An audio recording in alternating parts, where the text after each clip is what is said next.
Hi friends, welcome to the my YouTube channel learning student.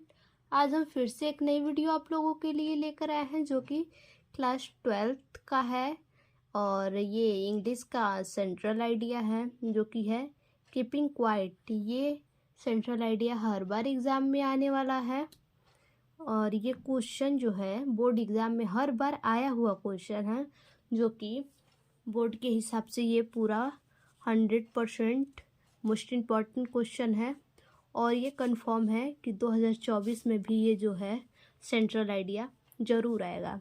तो आइए इसे समझते हैं किस प्रकार लिखेंगे। इस सेंट्रल आइडिया को हमने आप लोगों के लिए बहुत इजी से इजी वर्ड में लिखा है, तो आइए देखते हैं। देखिए क्या लिखा है। The poem keeping quiet is composed by Pablo Neruda। Keeping quiet Kavita Pablo Neruda द्वारा रचित है। क्या है? कीपिंग क्वाइट जो कविता है ये किसके द्वारा रचित है? तो पब्लो नेरुदा के द्वारा रचित है। आगे देखिए। In this poem the poets said that man has become very selfish and his own action cause him many mischievous। तो देखिए इस कविता में कवित्री ने कहा है कि मनुष्य बहुत स्वार्थी हो गया है। देखिए क्या कह रहा है कि इस कविता में कवित्री ने कहा है कि क्या कहा है कि मनुष्य जो है वो क्या वेरी सेल्फिश क्या हो गया है, बहुत ही ज़्यादा जो है कि स्वार्थी हो गया है और his own action cause him many मिसीरियस।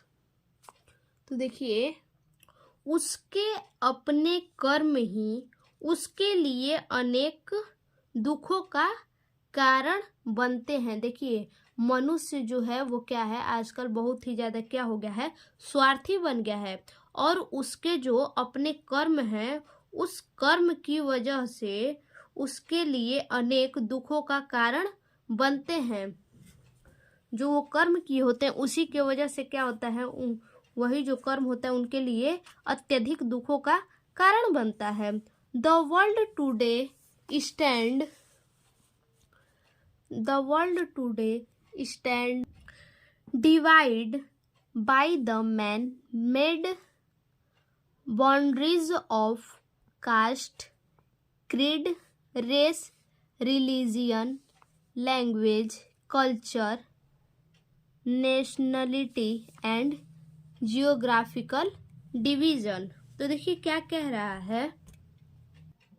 दुनिया आज जाति, पथ, नस्ल, धर्म, भाषा, संस्कृति, राष्ट्रीयता और भौगोलिक विभाजन की मानव निर्मित सीमाओं से विभाजित है। किससे? मानव भौगोलिक विभाजन की मानव निर्मित सीमाओं से क्या है, विभाजित है। We need to rise above these small issue and look at the large picture। तो देखिए हमें इन छोटे छोटे मुद्दों से ऊपर उठकर बड़ी तस्वीर पर ध्यान देना चाहिए। देखिए क्या कह रहा है, हमें इन छोटे छोटे मुद्दों से उठकर बड़े तस्वीर पर ध्यान देना चाहिए। क्या करना चाहिए? ध्यान केंद्रित करने की जरूरत है। देखिए क्या कह रहा है कि हमें जो इन छोटी छोटी बातों पे मुद्दों पे हम ध्यान देते हैं उनकी वजह से हम झगड़ा करते हैं, खुद को कष्ट पहुंचाते हैं। तो ये कह रहा है हमें इन छोटे छोटे मुद्दों से ऊपर उठकर बड़ी तस्वीर पर ध्यान केंद्रित करनी चाहिए। आगे देखिए, द पोएट्स से that stillness and silence will help man in creating a feelings of mutual understanding among human being।